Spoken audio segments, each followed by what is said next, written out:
প্রিয় দর্শক, দেশ এবং প্রবাসে এই মুহূর্তে যে যেখান থেকে আমাদের ইউটিউব চ্যানেলটি দেখছেন সবাইকে প্রীতি এবং শুভেচ্ছা জানিয়ে শুরু করছি আজকের প্রতিবেদন। তো দর্শক, দেখতে পাচ্ছেন যে বোন আছে একজন আমাদের সামনে। বোনটির জীবনের গল্প শুনবো। আপু, আসসালামু আলাইকুম। কি নাম? শিমলা। শিমলা আপু, কি ভালো ভালো আছে?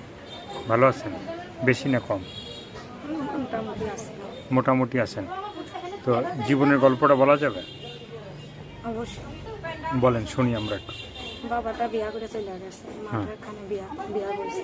হ্যাঁ একটা ভাই আছে, নানির কাছে থাকে। হ্যাঁ নানিটা অসুস্থ। হ্যাঁ নানিটা কোন দিন জায়গা প্যারালাইসিস হয়েছে। নানি হ্যাঁ ছোট ভাইটারে নিয়ে থাকি এখন, কোনো কাজ করি না। হুম।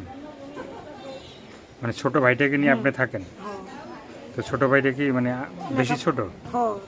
কিছু কাজ বাজ করতে পারে? না না, আপনি কি করেন?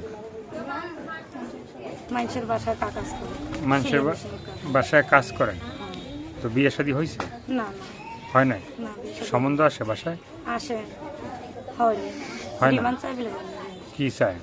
তুমি টাকা টাকা চায়? হ্যাঁ। পয়সা চায় না? ও একই কথা। গাড়ি চায় না? বাড়ি চায় না? না, হ্যাঁ, টাকা। খালি টাকাই চায়। হ্যাঁ। তো আপনি কি গরিব মানুষ তো তাই। আপনি কি টাকা ছাড়া বিয়ে বসবেন? মানে সুন্দর একটা মনের মানুষ হইব, হ্যাঁ। তার কাছে বিয়া বসবো, যে আমার জীবন সাথী হইব সারা জীবনের লেগে। সারা জীবনের লেগে? যে আমার তার- পাশে থাকবে। তার সাথে কই মানে বিদেশ যাবেন? যাইব যে আমরা যেখানে নেওয়া যাইব সেখানেই যাইব। সেখানেই যাবেন? তো এখন যে আপনার ফোন যোগাযোগ নাম্বারটা বলতে পারবেন?